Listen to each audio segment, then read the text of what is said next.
Buenos días a todos, es un gusto saludarlos. Muchas gracias por acompañarnos en este webinar Consejos para navegar de forma segura por Internet. Esta es la 10ª de estas pláticas impulsadas desde NIC México para entender lo que sucede en el entorno digital y construir un mejor Internet. Gracias a todos aquellos que nos han estado acompañando mes con mes en la construcción de esta herramienta de información. Estas pláticas las hacemos por y con ustedes, así que los invitamos a participar a través del espacio de preguntas y respuestas que se encuentra en la parte inferior de su pantalla. Si ustedes recuerdan o han participado en otras ocasiones, ustedes pueden hacer la pregunta por escrito, nosotros vamos llevando el orden y haremos el mayor esfuerzo posible para que la gran mayoría de las preguntas sea contestada por nuestras expertas. En estas 9 pláticas que ustedes nos han venido acompañando, detectamos especial interés por conocer cómo podemos tener una navegación segura en Internet y también por saber cómo es que como padres, madres y cuidadores podemos seguir guiando a los niños, niñas y adolescentes para que reduzcan los riesgos al estar en Internet. Muchísimas ocasiones nos topamos con que los niños, niñas y adolescentes tienen más conocimiento que nosotros, así que nos resulta un poco complicado pensar en cómo guiarlos en un escenario que para nosotros resulta desconocido y para ellos, al contrario, bastante familiar. Es por ello que el día de hoy tenemos como invitadas a las hijas de Internet, a Montserrat López y a Luisa Alfaro, que nos estarán ayudando a entender un poco más acerca de qué son los riesgos, cómo podemos apoyarlos, qué es lo que debemos de tener en la comunicación con los niños, niñas y adolescentes. Luisa es politóloga por la Universidad de Guanajuato y trabaja desde hace 3 años en temas de incidencia y participación política de niñas, niños, adolescentes y juventudes. Montserrat es economista por la Universidad de Guanajuato y analista de datos sobre seguridad y justicia. Tiene más de 6 años trabajando con organizaciones de la sociedad civil. Bienvenidas, hijas de Internet, bienvenidas, Monse, bienvenida, Luisa. Muchas gracias, Fabiola, muchas gracias por el espacio y estamos muy contentos de estar acá. Al contrario. Hola a todos, gracias, Fabi. Es un gusto para nosotros contar con ustedes. Oigan, ¿nos podrían platicar un poco acerca de qué es Hijas de Internet para que nuestra audiencia se pueda ir familiarizando con el concepto y con el trabajo que ustedes realizan? Sí, claro. Somos una colectiva de mujeres que tratamos de, buscamos una Internet más libre, más segura, más diversa para todas las personas. Creamos contenido para redes sociales, tenemos un podcast y también pues nos encuentran en todas las plataformas, Instagram, Twitter, TikTok, en el que tratamos justo de concientizar sobre estos temas y pues tratar de llegar a audiencias más jóvenes. Luisa, no sé si quieras complementar. No, creo que lo dijiste todo, amiga. Perfecto, pues si les parece bien, al final de esta plática les pediremos que nos digan cuáles son las redes sociales donde las pueden ir siguiendo y donde pueden encontrar más información sobre los temas que hoy vamos a tratar.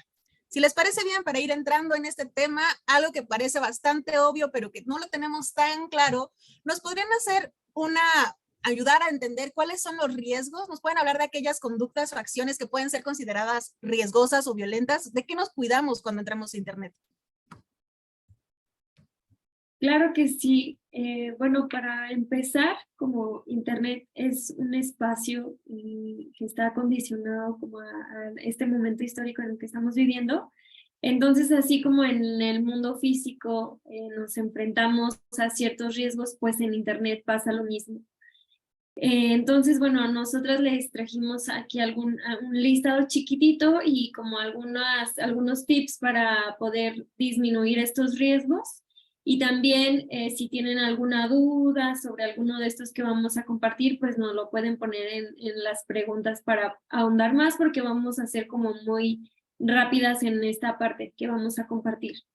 La primer conducta de riesgo que encontramos en Internet pues es el ciberacoso. El ciberacoso es cuando se utilizan las tecnologías de la información, las computadoras, los celulares, y para hostigar, para intimidar, para humillar, para causar daño a otra persona. Y algo en lo que venimos como mencionando Mon y yo desde hace un par de años, es que lo que pasa en Internet es real.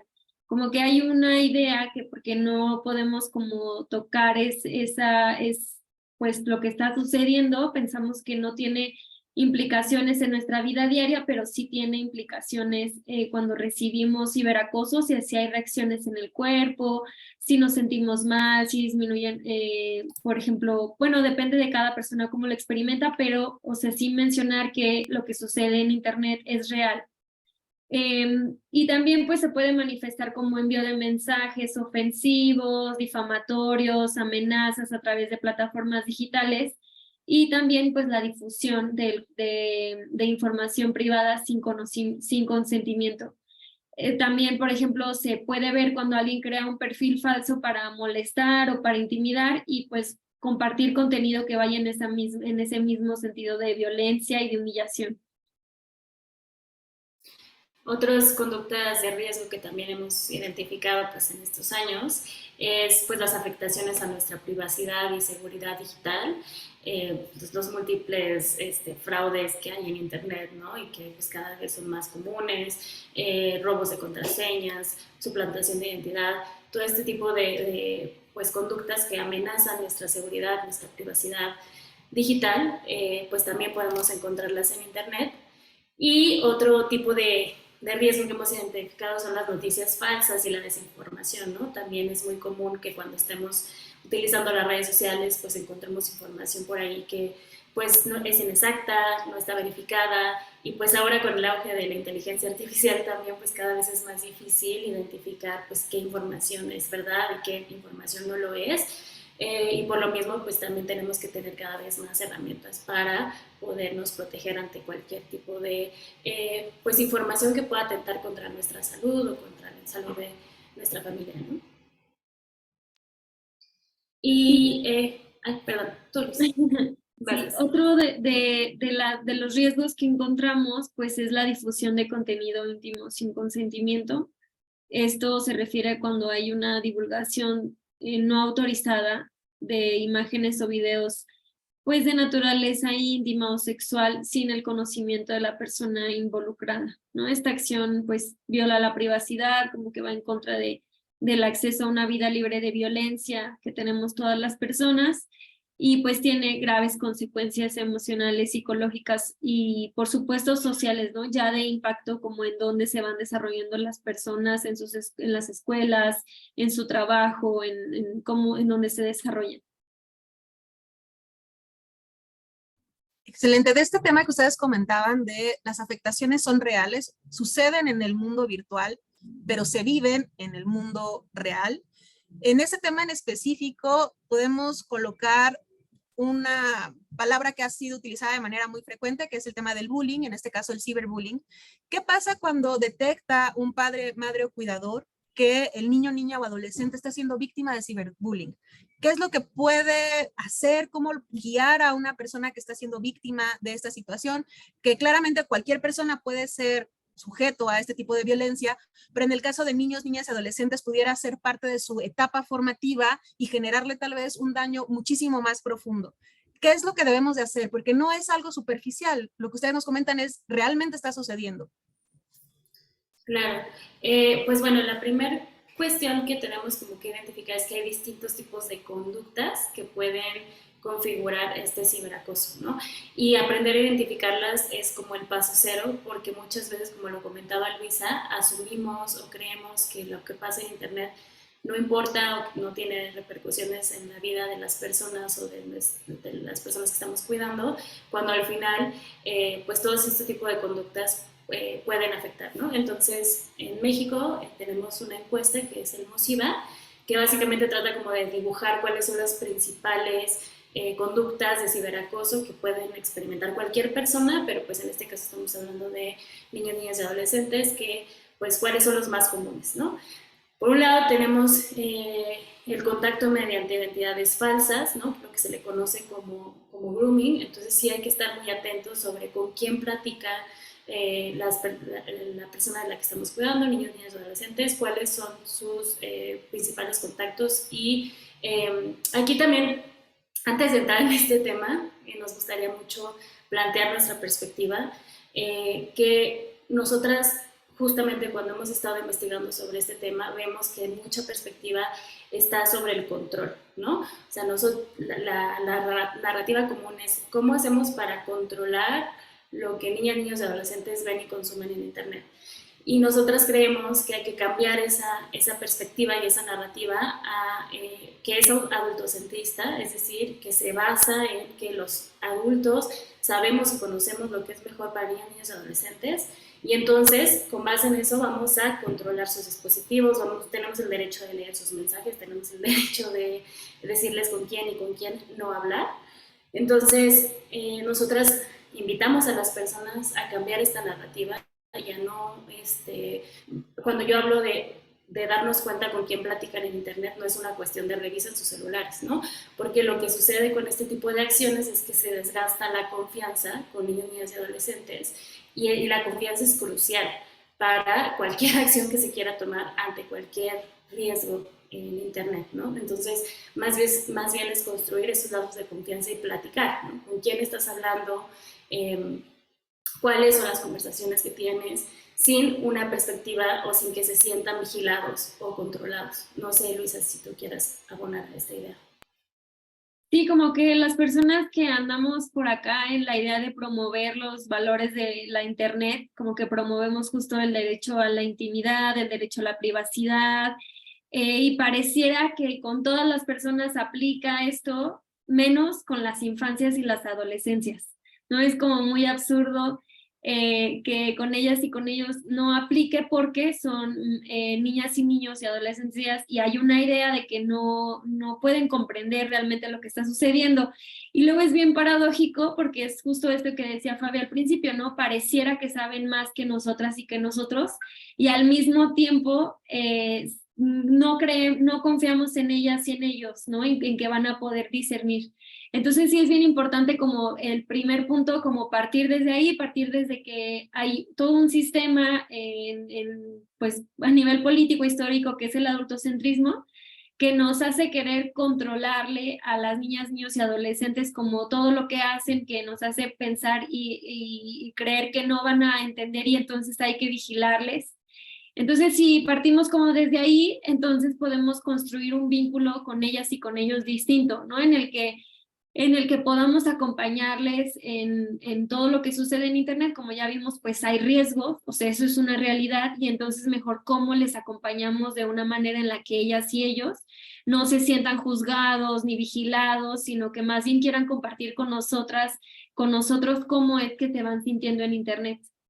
Entonces, bueno, es real que las niñas, niños y adolescentes que están en Internet tienen muchas posibilidades de interactuar con personas que no conocen de manera personal y física, que no viven posiblemente ni siquiera cercano a donde ellas y ellos viven, y también aceptar que es imposible que sepamos exactamente todos los movimientos que hacen en Internet cuando no estamos al lado de ellas y de ellos. Por eso es como tan importante saber y partir desde ahí, que es una posibilidad que está ahí, y entonces mejor construir una relación de confianza.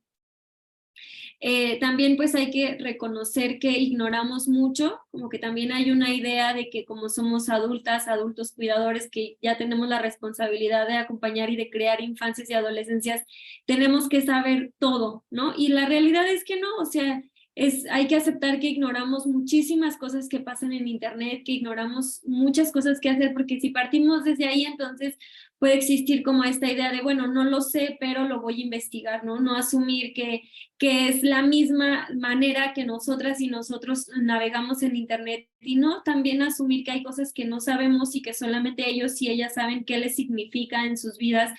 Comunicarse tal vez ya no desde el WhatsApp o desde el Instagram, sino enviándose TikToks, o va a ser diferente, ¿no? Y asumir que ignoramos mucho, que lo ignoramos, pues también es como muy importante.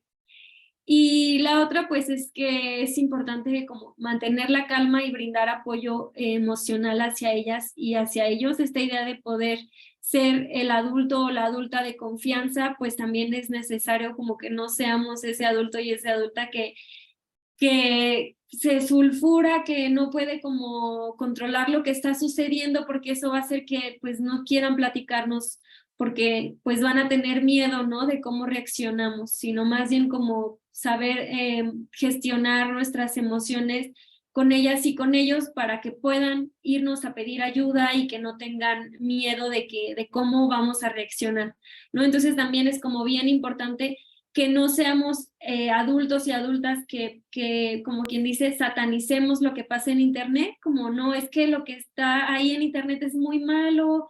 O sea, si esos son lo que van escuchando de nosotras y de nosotros, pues entonces es malo lo que me está pasando y no le voy a decir porque me va a regañar. Exacto. Y justamente, o sea, ya entrado como a estos consejos más prácticos y partiendo de ahí, ¿no? De tratar de siempre ser el adulto de confianza, es importante pues identificar qué tipo de conducta estamos atravesando y tener como datos como relevantes para sea cual sea la acción que queramos tomar, ¿no?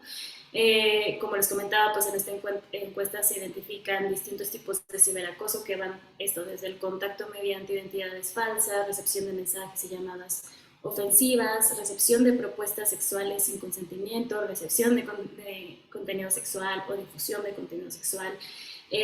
Hay distintos tipos, digamos, como de ciberacosos que hay que identificarlos y en la medida de lo posible también tratar de identificar quién es la persona que está ejerciendo estas conductas, ¿no?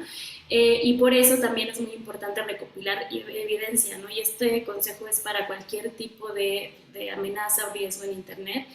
Una de las ventajas o de las bondades que tienen las tecnologías digitales es que todo queda grabado y guardado en algún lugar. Bueno, es un arma de doble filo, ¿no? Porque se puede usar para el bien y para el mal, pero en el sentido positivo, pues podemos tomar screenshots de todas las situaciones que estén atravesando, podemos guardar pues los contactos, los perfiles que están siendo pues los que están ejecutando estas conductas para después poder tomar alguna acción, ¿no? También otra cosa que nosotras pensamos es que el problema no debería de ser únicamente solucionado en casa, ¿no? Muchas veces las escuelas pues tienen una participación ahí porque el ciberacoso se da por los mismos compañeros de la escuela o en un contexto escolar. Entonces es importante que con base en la evidencia que se recopile y si se habló y se llegó al acuerdo de hacer algo, pues acercarse ya con toda esta información a las autoridades escolares para hacerles saber de esta situación, en este caso que estamos hablando del ciberbullying,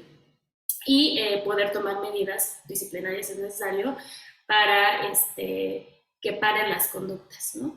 Y otro consejo muy práctico es esta parte del bloqueo y restricción de contenido, ¿no? Tratar de que si hay una persona, después de guardar todo, porque también muchas veces pasa que ante la situación que estamos muy estresadas, queremos bloquearlo y queremos no saber nada del tema, pero como lo comentaba, si queremos hacer cualquier tipo de acción, dependiendo de la gravedad también y de la afectación a la integridad personal, pues hay que recopilar la evidencia, ¿no? Y una vez recopilada toda la evidencia, tomamos screenshots, guardamos perfiles, todo lo que nos puede ayudar a tomar cualquier decisión, podemos pasar a bloquear y restringir a las personas que no queremos que estén en nuestras redes. Y pues sí, también un último consejo es buscar pues apoyo profesional de ser necesario. Muchas veces estas situaciones no son fáciles y lamentablemente en México pues el tema de la salud mental está muy estigmatizado, cuando pues deberíamos de buscar pues eso, cualquier forma de brindar algún apoyo, ya sea emocional o psicológico, al niño, niña o adolescente que esté pasando por esta situación,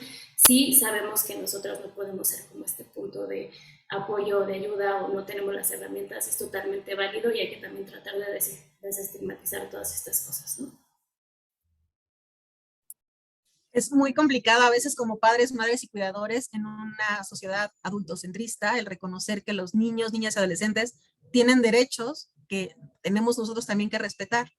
Y suena muy complicado, de hecho, en una plática previa, una persona nos había compartido su experiencia que un niño en primaria había señalado que no iba a prestar su iPad en la escuela para que le restringieran ciertos accesos porque estaban afectando su privacidad. Y en ese momento parece como extremista y hasta una forma en la que el niño se excusa, pero también es verdad que este es un derecho que él tiene y que lo que es correcto entonces es explorarlo, no solamente negárselo, sino darle información que sí se adapte a la política que se aplica en su escuela, a las restricciones que tienen los derechos y a cómo es de que en ocasiones este tipo de asistencia que les dan en las escuelas los pueden ayudar hasta tener una mejor comprensión. Entonces, entender que con los niños no existe el blanco o negro, es mucho más adecuado encontrar puntos medios que le permitan un mejor entendimiento de la realidad sin que sea solamente una versión de castigo o premio, sino una forma en la que los introduzcas de manera informada a su realidad. Para comentarle a la audiencia que nos hace el favor de acompañarnos, que pueden hacer uso del espacio de Q&A que se encuentra en la parte de abajo, donde nos pueden hacer llegar sus preguntas y se las estaremos colocando a nuestras, se las estaremos comentando a nuestras expertas. De hecho, justo acaba de llegar la primera pregunta. No, perdón. Una disculpa, no era una pregunta aquí. Pero comentarles, aquí estamos administrando las preguntas para que por favor nos las hagan llegar. Ustedes pueden darle seguimiento a este espacio también a través de YouTube, donde están colocadas todas las pláticas que aquí hemos realizado. Una siguiente pregunta que de hecho viene justo del motivo que nos hizo buscarlas a ustedes, a las hijas de Internet. En una ocasión anterior tuvimos una plática en la que una madre en especial nos compartió una vulnerabilidad que ella tiene respecto de su relación con su hija, en la que no encontraban como este punto de confianza y ella tenía una preocupación muy específica. Su hija tenía un contacto con una persona que ella no conocía, o sea, la niña no la conocía en persona, tampoco la mamá lo conocía en persona, y tenía el temor de que esta persona estuviera siendo suplantada la identidad y que probablemente estuviera estando en contacto con una persona de riesgo o con una persona que probablemente no era la que se presentaba, y ella se preguntaba cómo poder ayudarla, cómo poder ayudarla si la niña no identificaba un riesgo y cómo poder acompañarla sin que pareciera que estaba siendo demasiado intrusiva en su relación o en sus pláticas con esta otra persona. Y es que tenemos que aceptar que los niños, niñas y adolescentes tienen una forma de socializar que está basada en Internet. Algo muy difícil para generaciones, no como las de ustedes, sino tal vez para las que somos una generación previa, para los millennials para atrás, que crecimos en una primera etapa sin Internet, entonces entendemos la socialización de una manera distinta, pero las generaciones que ya nacieron con Internet socializan a través de él y es natural y hasta es bueno que fomentemos buenas prácticas para socializar de forma segura. ¿Cómo podemos guiar este tipo de escenarios donde no está detectado un grooming, no está detectado una falsa identidad, pero que no se tiene la certeza de que esta niña se encuentra en un entorno seguro? ¿Cómo podría una mamá guiarla?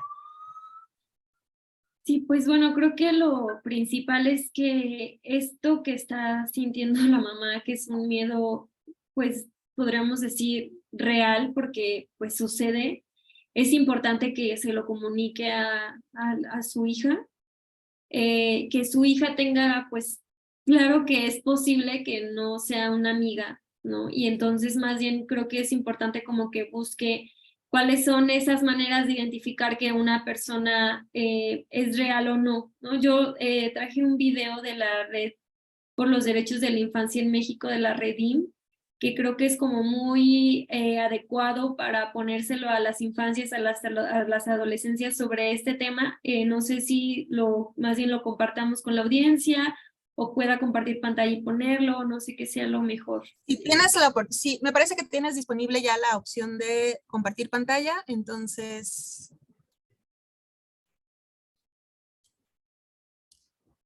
de hecho ya nos están empezando a llegar preguntas. Ramón Cabrera, muchísimas gracias por tu pregunta. Ahorita le estaremos haciendo a nuestras especialistas. De gran interés tu pregunta. Creo que va a ser de muchísima ayuda el que nos la puedan resolver. Si tienes algún problema para compartirlo, Luisa, nos dices, y si quieres... No tengo, ya voy a empezar. Perfecto.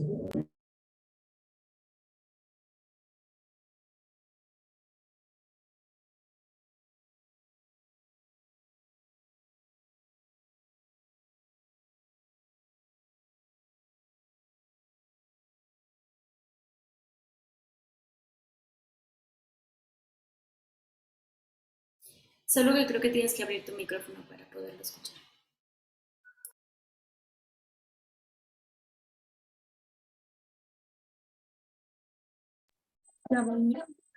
¿Se escucha?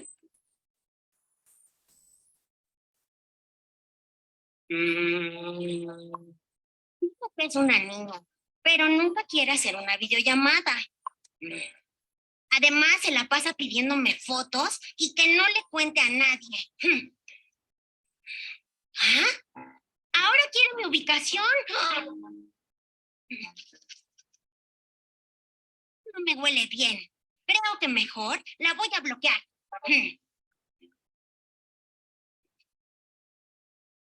Hablar con personas a quien no conocemos y darles datos personales es abrirle la puerta de nuestra casa a cualquiera, sin saber para qué quiere entrar. Y así como en la calle se debe tener cuidado con quienes hablamos, también debemos estar alertas todo el tiempo en Internet. No sabes si detrás de esa cuenta amigable hay alguien que no es quien dice ser y quiere hacernos daño. Al utilizar redes sociales o jugar videojuegos, corremos el riesgo de entrar en contacto con personas que pueden ponernos en peligro. ¿Mm? E incluso separarnos de nuestro hogar y de las personas a quienes queremos. Para prevenirlo, duda de la información que recibes de alguien que te contacte por internet, sobre todo si no le conoces. Duda si te pide que vayas a verle sin decirle a nadie más. Duda si te ofrece de la nada un trabajo muy bien pagado y fácil. Todo puede ser una trampa para hacerte daño. Platícalo con la persona adulta con quien tengas más confianza. Actúa rápido. A veces lo mejor es bloquear y reportar. Yo soy Chuchi Cacomitle. ¡Adiós!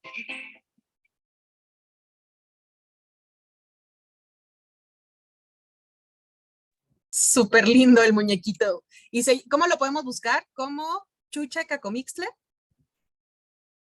Sí, así es. Déjenme pausar el audio.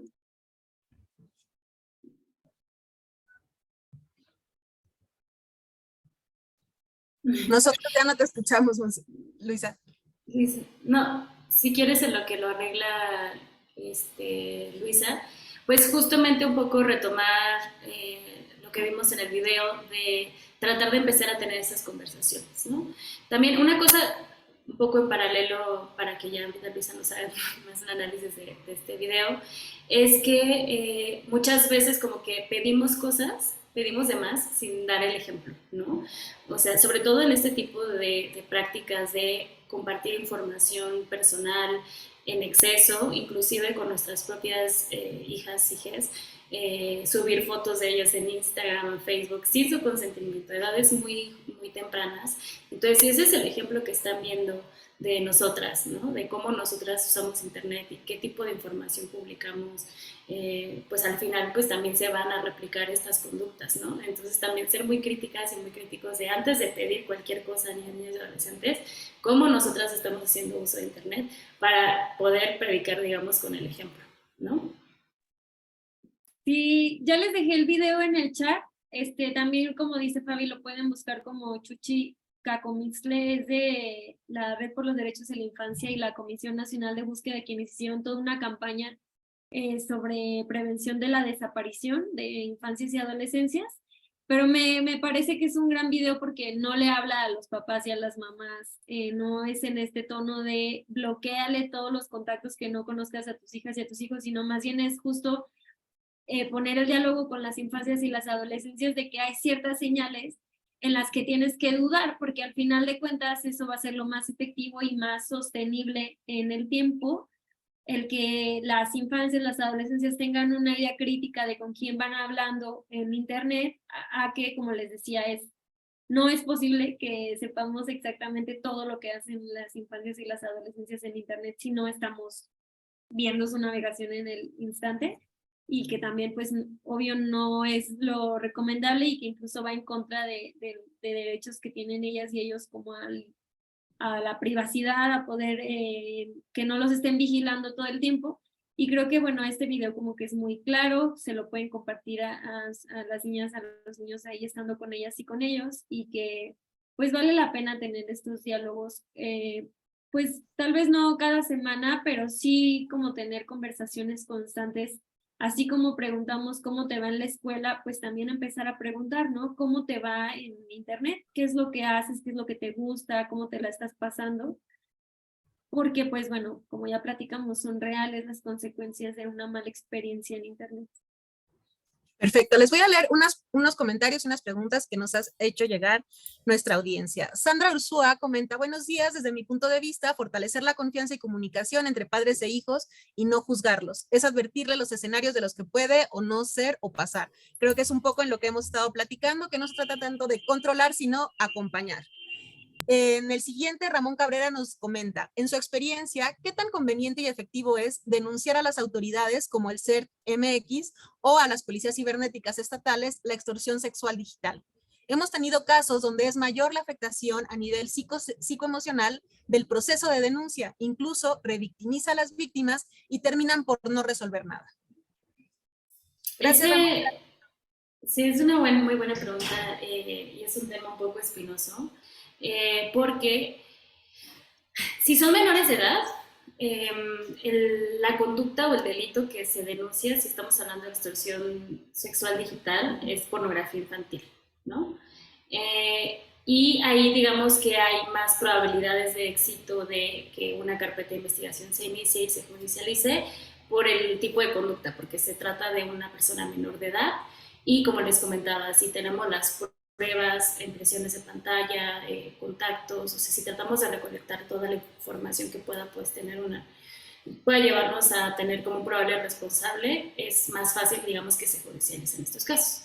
Cuando estamos hablando de difusión de contenido íntimo sin consentimiento de una persona mayor de edad, pues también hay un tipo penal particular que es lo que se le conoce como ley Olimpia, y que si la persona decide llevarlo a una instancia legal, pues se puede iniciar una investigación por estos casos, ¿no? Respecto a la pregunta en particular, si es recomendable asistir con policías cibernéticas locales o la de la Guardia Nacional, yo les recomendaría que no lo hicieran, porque en muchas ocasiones te van a pedir ir otra vez a ratificar tu reporte a la Fiscalía. Entonces, si se quiere iniciar, digamos, como cualquier tipo de investigación penal, y llegar a algún tipo de lugar, digamos, judicializarlo y tener como una sentencia, si esa es la decisión, que también es cierto que pues es una situación complicada y que muchas veces tenemos que partir de que va a haber o sea, aunque no queramos y aunque suene horrible, va a haber una revictimización porque las autoridades todavía no están listas para tratar con protocolos y con sensibilidad de estos casos.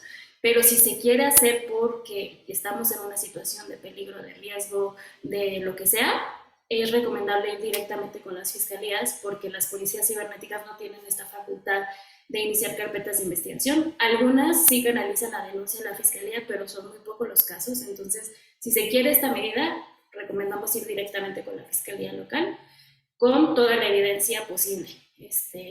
Sí es importante bloquear y demás, pero eso se hace después de que recolectemos cualquier tipo de información que pueda, dos cosas, ¿no? Probar el hecho que estamos denunciando y dos, tener como un probable responsable, porque si no sabemos a quién estamos denunciando, es muy poco probable que las instituciones lo hagan, ¿no? Entonces esos son como los consejos para esta pregunta en particular.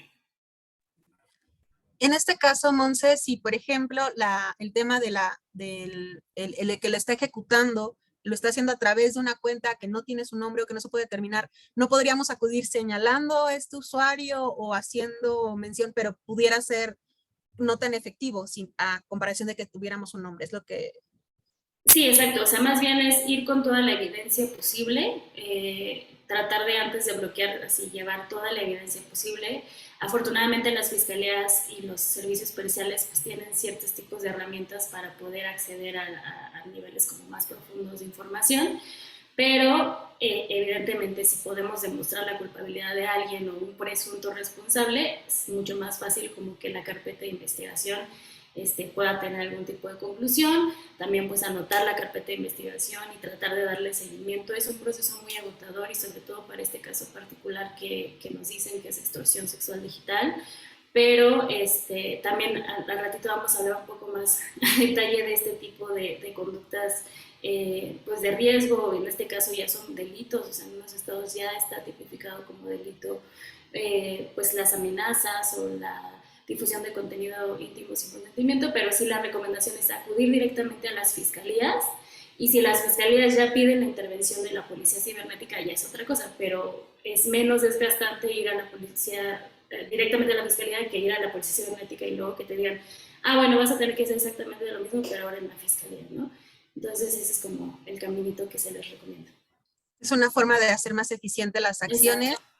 Y sobre todo recuerden lo que nos comentábamos, es súper importante en el caso de que se trate de imágenes de menores de edad, eso ya se trata de un tema de pornografía infantil, así que si ustedes están sufriendo por un tema similar, acudan directamente a la fiscalía y presenten la denuncia, porque ya no solamente se trata de conductas violentas, ya estamos hablando de delitos y en eso es muy bueno que tengamos un actuar más eficiente y que lo hagamos sin ningún remordimiento de que pudiera llevar a más consecuencias. Es una forma de detener a personas predadoras de menores, entonces creo que sí es muy importante que si lo podemos parar, hagamos lo que se encuentre en nuestras manos para poder hacerlo.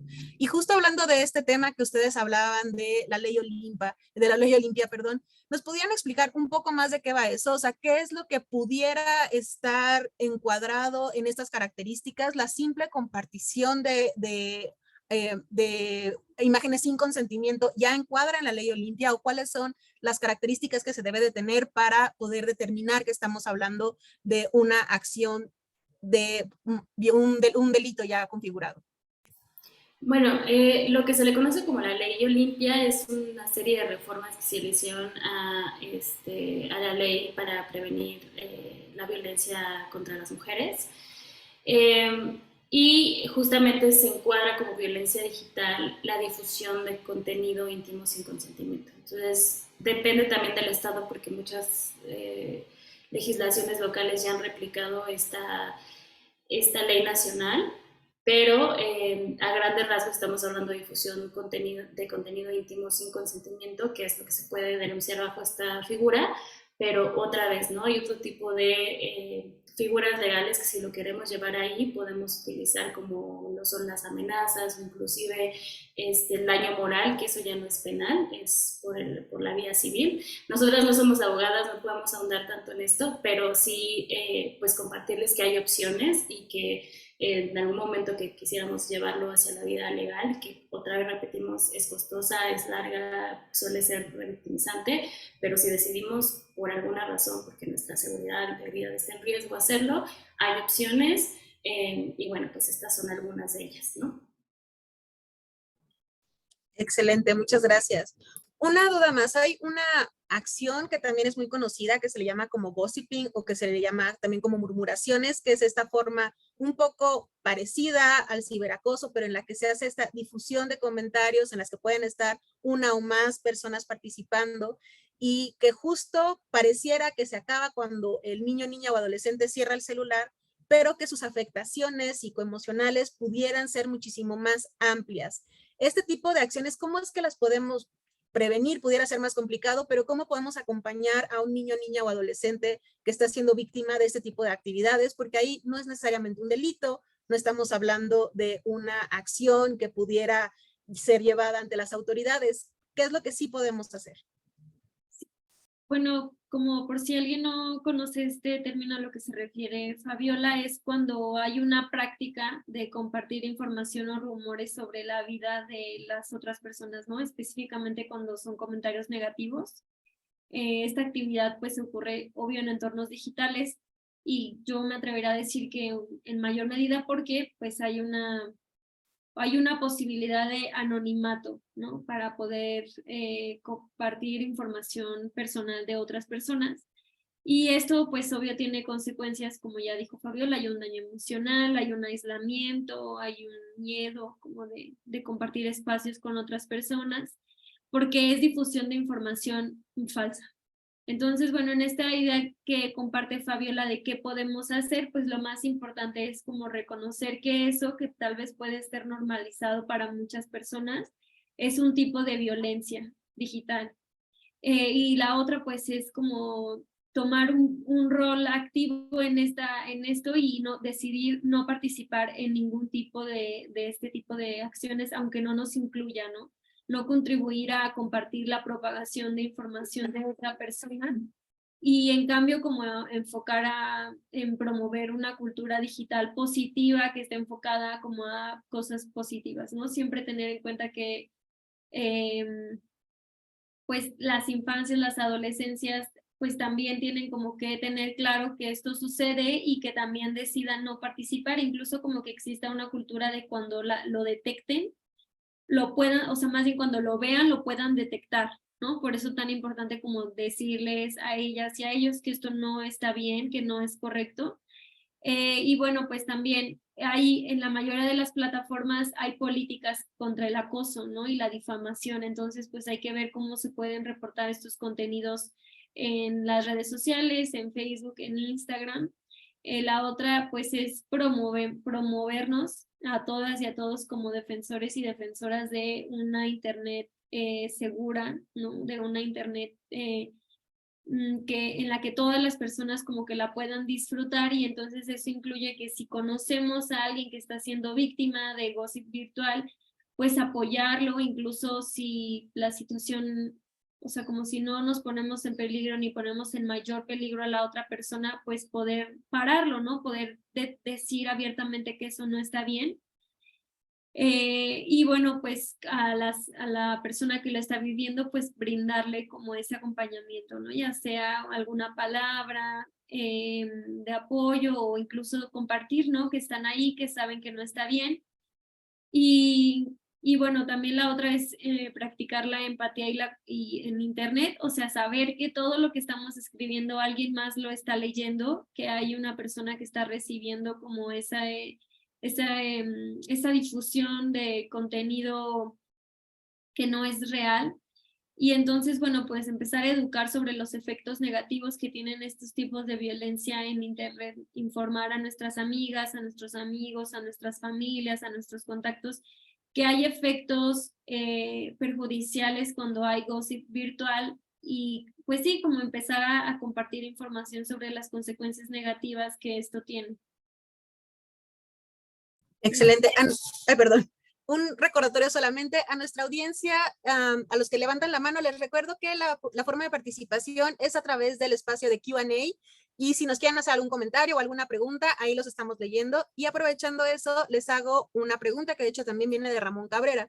Dice, la ley Olimpia no considera el ciberacoso, pero generalmente es el inicio de agresiones más graves. ¿Qué acciones en materia legal podríamos tomar para involucrar a las autoridades? Creo que es un poco de lo que hemos estado hablando ahorita, ¿no? Como las medidas preventivas, pero no sé si ustedes quieran comentar algo en particular para este tema.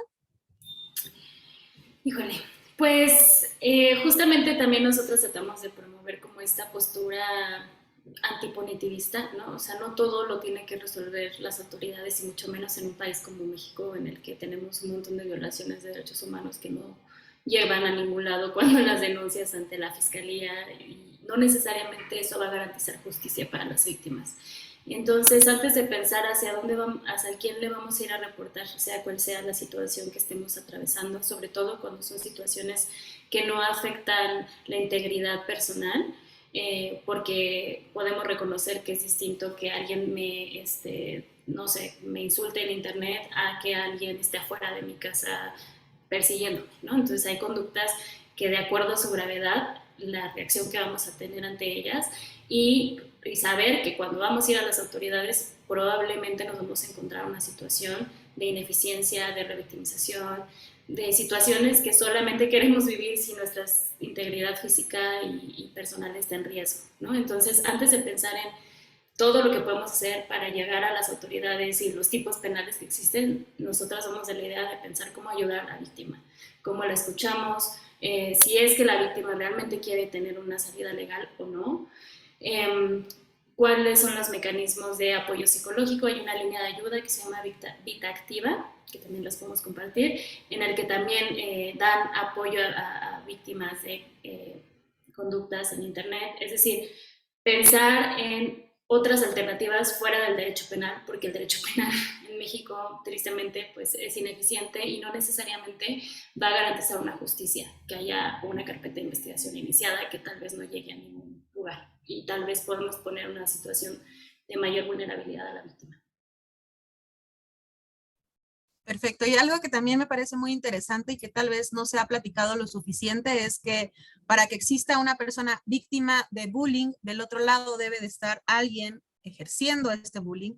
Y creo que también es un buen llamado para los padres, madres y cuidadores de niños, niñas que ejercen este tipo de violencia para aplicar lo que nos comentaba Luisa de empatía, de generar una empatía de internet, lo que habían dicho, nada se borra, entonces muy probablemente estas acciones que hoy parecen parte de una broma o parte de un juego, mañana sean parte de la responsabilidad que se les va a estar señalando por este tipo de ejercicios violentos que van a quedar perpetuados en internet. Entonces, si no es por la empatía, por lo menos sí por las consecuencias, podría ser una buena forma de llamar a los niños, niñas y adolescentes que tenemos bajo nuestro cuidado para que utilicen internet de manera responsable y empática.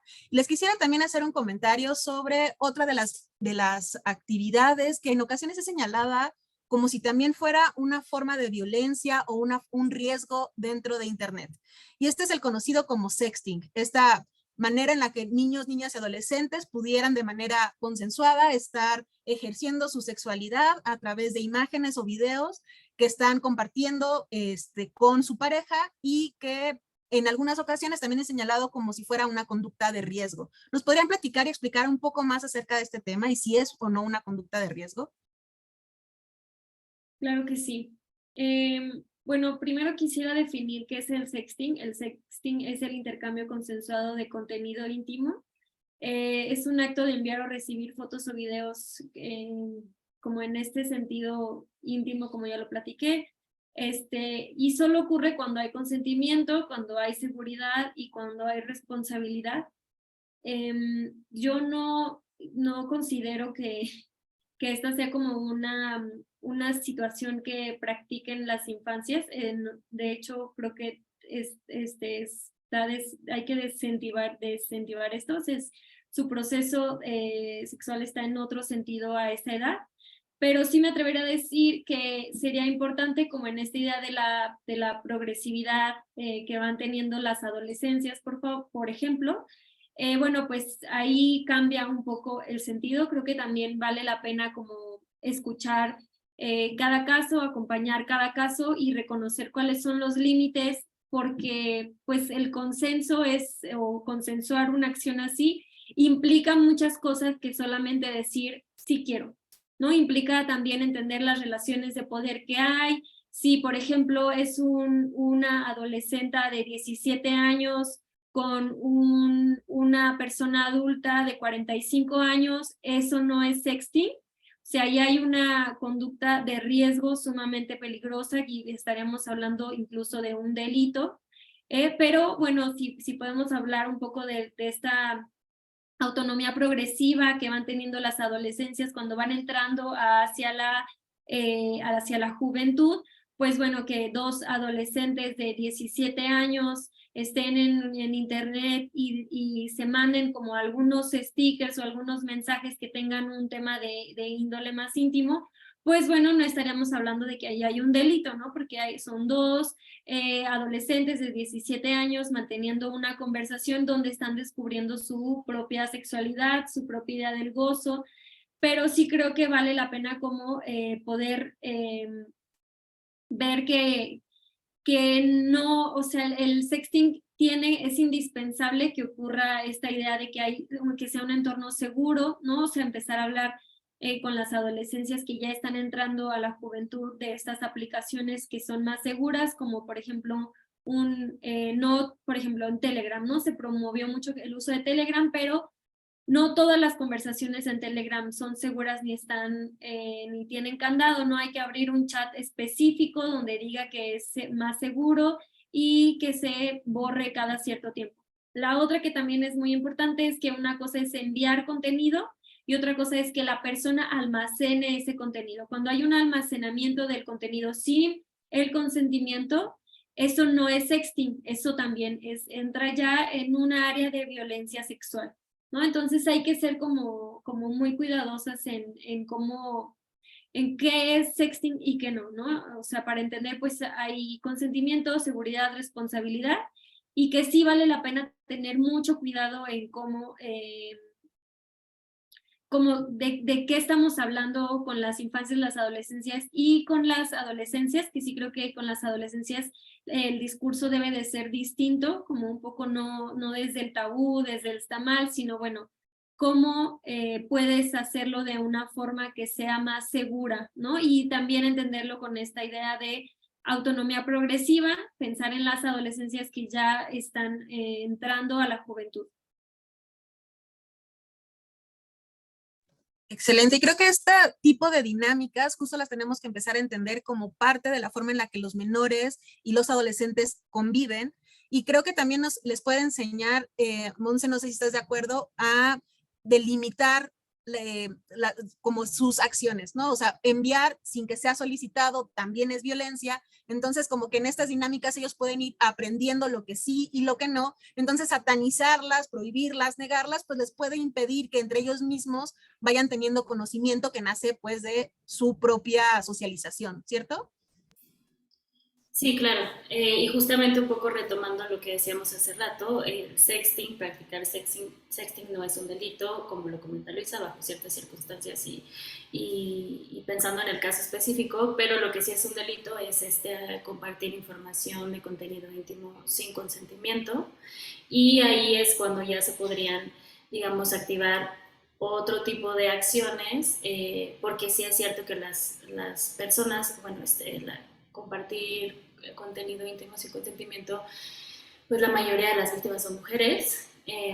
No es exclusivo, pero sí es una realidad que es una conducta que afecta principalmente a las mujeres, y pues todo el estigma que hay en torno a eso, ¿no? El estigma social sobre los cuerpos desnudos de las mujeres versus los cuerpos desnudos de los hombres, y la culpa, ¿no? que se carga hacia las víctimas de este delito. Entonces, pues también es muy importante tener en cuenta que no es nuestra culpa, nunca que nos suceda algo así, que pues más bien es como un fallo a la confianza y a este consentimiento que pues es una condición necesaria para que exista el sexting. Y pues justo no se tiene que enfrentar esta situación de manera sola o aislada. Como lo comentábamos, hay diversas organizaciones que pueden atender estos casos, en particular también Luchadoras. La organización Luchadoras tiene una línea de apoyo a las víctimas de este tipo de violencia y difusión de contenido íntimo. Aquí otra vez aplica lo mismo, es importante recolectar y juntar la evidencia. Estos casos aún son más complicados porque otra vez, ¿no? Lo que uno quiere hacer es borrar y hacer como que esto nunca pasó, pero al final pues es importante recolectar toda la evidencia posible para poder demostrar que hubo algún tipo de culpabilidad. También las plataformas cada vez tienen más este tipo de mecanismos de reporte si sucedieron dentro de estas mismas plataformas, y las plataformas incluso pueden dar información a las fiscalías en caso de ser necesario, ¿no? Si se haya dado en la misma plataforma, puede haber una colaboración con las fiscalías si las fiscalías lo piden. Y pues esto, ¿no? Considerar las acciones legales que tenemos, que son esta serie de reformas conocidas como la Ley Olimpia, para poder activar algún mecanismo legal que pues nos ayude también un poco a pues tratar de mitigar los daños.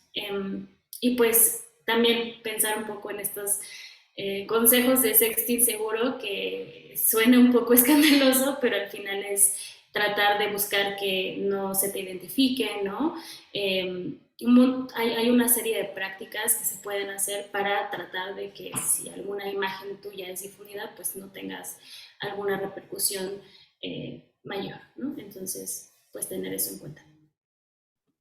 Excelente. Aparte, muchas de estas recomendaciones ya se encuentran en internet, en los buscadores, de manera rápida pueden encontrar estos tips que les pueden ser de utilidad antes de que empiecen una práctica de este tipo y ustedes se sientan más seguras o seguros al momento de empezar a tener este tipo de interacciones. Esta plática que hemos tenido, Monse, Luisa, ha sido muy interesante porque además de darnos consejos que les son funcionales a niños, niñas y adolescentes, muchos de esos se pueden aplicar para cualquier contexto. O sea, en realidad son reglas que pueden ser útiles para cualquier forma de convivencia en Internet. Les quisiera pedir si nos pueden hacer como 5 recomendaciones básicas que ustedes les darían a mamás, papás y cuidadores para acompañar una navegación segura. Claro que sí. La primera es mantener una conversación abierta y honesta, porque no importa cuántas aplicaciones estén prohibidas, las niñas, niños y adolescentes van a encontrar la manera en darle la vuelta a esta prohibición que ustedes pusieron con 20 candados. Por eso la comunicación activa es muy importante. Esto quiere decir que crear un ambiente en el que niñas, niños y adolescentes se sientan seguros y confiados para hablar de su actividad en línea, partiendo de esta idea de construir espacios no adultocéntricos, donde esté centrado el poder en la adulta, en el adulto que controla y que vigila, sino más bien crear un espacio de escucha, sin juzgar y sobre todo valorar la opinión y la perspectiva de ellas, de ellos y de ellas, ¿no? O sea, que no solamente es como tolerar o respetar, sino valorar, como interesarse, esa curiosidad de, ay, a ver, cuéntame más, ¿no? Que no se sienta solamente como de, ay, bueno, respeto lo que haces, sino me interesa lo que haces. La otra es, pues, iniciar conversaciones con regularidad. Eso quiere decir que tal vez cada mes tengamos esa charlita, no de decir, este día vamos a platicar en internet, sino tal vez en el desayuno, pero sí estar como en constante plática de platicar, ¿no? ¿Qué es lo que les gusta hacer? ¿Cómo se han sentido? ¿Con quién han platicado? ¿Qué juegos nuevos están usando? Y pues sí, tratar de que sean espacios de tranquilidad, donde no se sienta como la tensión de hablar de ese gran tema, sino empezar a hablar de lo que pasa en internet como algo casual. Y bueno, también como platicar de los efectos que pueden, o de estos riesgos de los que hablamos en internet con las infancias y las adolescencias, ser muy claras y muy claros de que hay riesgos en internet, así como hay riesgos en el mundo exterior. Y la otra pues es preguntarles, ¿no?, sobre sus experiencias en línea y escuchar atentamente sus respuestas, así como también pues que ellas y ellos escuchen lo que nosotras y nosotros hacemos en internet. Bueno, el segundo consejo que traemos es establecer límites, pero creando acuerdos, ¿no? Que no sea como esta imposición de, a ver, tú no puedes utilizar el celular de tal hora a tal hora y no puedes hablar con esta persona y yo te voy a controlar. Otra vez, alejarnos de estas perspectivas del control y más bien, como lo comenta Luisa, ¿no? Que sea un diálogo y que se llegue a estas, pues, acuerdos de cuándo sí, cuándo no, cuándo es prudente, cuándo no es prudente. Aquí, pues, sí es importante el tema de los límites porque ya está demostrado que tanto los celulares como las tablets, como todo este tipo de tecnología a edades muy tempranas, inclusive para nosotras, pues pueden llegar a desarrollar malos hábitos, ¿no? O comportamientos obsesivos, o que no podemos estar, o sea, no nos sentimos tranquilas sin tener el celular con nosotras, ¿no? Si esos efectos nos causan a nosotras como adultas, imagínense a niños, niños y adolescentes que a edades muy, muy tempranas se les está dando el poder de tener pues esta información de forma, pues sí, excesiva, ¿no? Desde edades muy tempranas. Por eso sí es muy importante tener límites para respetar las horas de dormir, ¿no? Para respetar los horarios familiares de las horas de las comidas, incluso, ¿no? Respetar posturas, que no nos afecte en nuestra visión, en nuestro físico, poder salir a jugar, ¿no? O sea, tener un equilibrio, digamos, entre el uso de la tecnología, que otra vez no es satanizarla, ¿no? Pero sí está muy probado que cierto tipo de consumo de tecnología, hay que pensarlo igual como consumimos comida chatarra, pues también podemos consumir contenido chatarra, ¿no? Y cómo ponemos ciertos límites para no prohibir comer papitas, ¿no? Pero no comer papitas todos los días diarios, a todas horas, ¿no? Entonces tenemos que encontrar estos límites, pero de forma acordada, y no que sea como una imposición. Y un poco regresando a lo que decíamos al principio, predicar con el ejemplo, ¿no? ¿Cómo queremos exigirles a los niños que no estén todo el día pegados en el celular si nosotras desde que nos levantamos hasta que nos acostamos estamos pegados todo el día en el celular? Entonces, a través pues de estos acuerdos, de estos diálogos, pues nosotras también tenemos que ponernos límites a nosotras mismas y pues también nos va a ayudar mucho, ¿no? A tener una vida más equilibrada y más sana.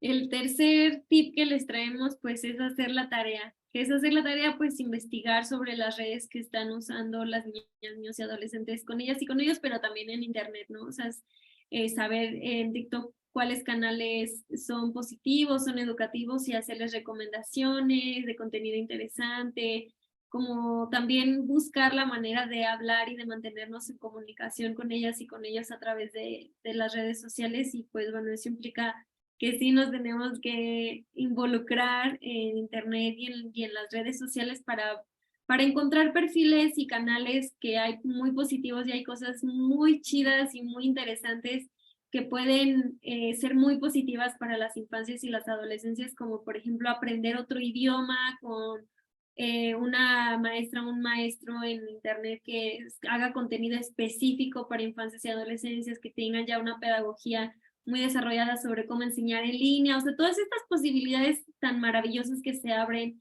de que las infancias y las adolescencias estén conectadas a un mundo de posibilidades en internet, pues nos toca también a nosotras y a nosotros como acercarles todo este contenido positivo. Sí, justo, y alejarnos de estas perspectivas de la prohibición y decir, no veas eso, no consumas eso, más bien proponer que sí consumir, ¿no? Otro tip es pues enseñar desde temprana edad la importancia de la privacidad y de la ciberseguridad, así como cuando decimos no salgas solo de noche, mantente en comunicación, un montón de reglas que tenemos para cuidar nuestra integridad física, pues también tenemos que cuidar nuestra integridad digital. Entonces es muy importante empezar a dialogar justo sobre estos temas, ¿no? La importancia de tener contraseñas seguras, de no sobrecompartir información. Primero, otra vez hacerlo nosotras, revisar. Quiero que todos se metan a sus redes sociales, a sus Facebooks, a sus Instagrams y vean qué información están compartiendo que por ahí está un poco de más, ¿no?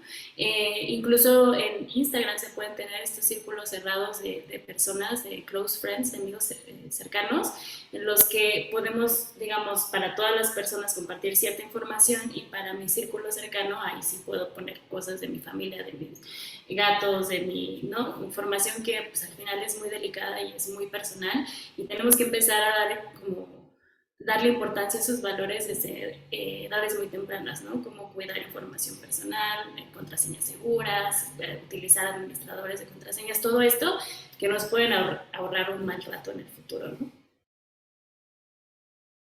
Sí, y la otra pues es empezar a hablar y a enseñar y a promover y a hacer también ciudadanía digital. Esto implica que seamos responsables del contenido que consumimos, del contenido que compartimos, animarnos a respetar en línea, a proteger nuestra privacidad y las de las demás personas, fomentar la empatía, la comprensión hacia otros usuarios de internet.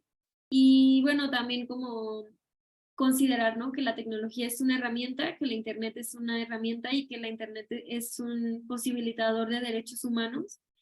Y como tal, pues también, ¿no?, es político lo que hacemos en internet y cómo usamos internet. Entonces, bueno, empecemos a crear perspectivas positivas sobre su uso y empezar a normalizar hablar sobre lo que hacemos en internet y las implicaciones que tiene en nuestra vida. Estas serían nuestras recomendaciones. Y algún comentario. Están súper bien porque nos ayudan a entender que habitar internet lo tenemos que hacer de manera consciente, es decir, tenemos nosotros también una suerte de responsabilidad al entrar a internet, y es estar de manera consciente decidiendo qué es lo que colocamos o no colocamos en internet, y a veces decidimos sobre los niños, niñas y adolescentes sin su consentimiento, y a veces los exponemos a mayores riesgos de los que nosotros pensamos, porque a veces no sabemos ni a quiénes tenemos en las redes sociales, un poco los vamos olvidando y vamos dando por sentado que lo conocemos o que ya sabemos cómo funcionan, y necesitamos replanteárnoslo. Me parecen excelentes estos consejos. Ojalá que les sea de utilidad a todas las personas que el día de hoy nos estuvieron acompañando. Muchas gracias, hijas de internet, por haberse sumado el día de hoy con nosotros. Y les quisiera pedir algún mensaje de cierre, algunas palabras finales, y por favor compártanos también sus redes sociales para que nuestra audiencia los pueda ir a seguir. No, pues agradecer el espacio nuevamente. Nos pueden encontrar en todas las redes sociales como @hijas de internet. También tenemos un podcast en el que justo invitamos a Fabiola para hablar sobre qué es el internet. Y un montón de temas más que hemos abordado en estas charlas, porque lo que tratamos justamente es de hablar sobre estos temas desde una perspectiva pues de jóvenes que estamos como ahí viendo cómo le hacemos para que no nos afecte y para poderle sacar todo el provecho posible a estas nuevas tecnologías. Y pues nada, muchísimas gracias también por el espacio, Lucy.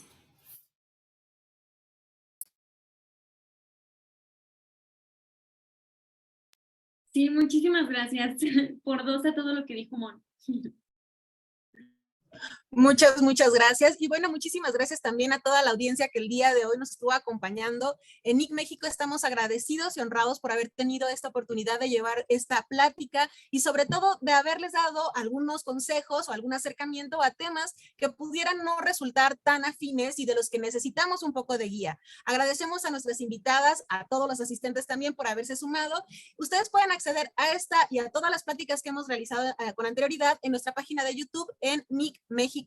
Y también los invito a dar seguimiento a través de nuestras redes sociales en donde nos encuentran como NIC MX en Twitter y NIC México en Instagram, Facebook y LinkedIn. Muchísimas gracias a todos, nos vemos en un mes y estaremos muy contentos de poder seguir compartiendo estos espacios con ustedes. Hasta luego. Gracias.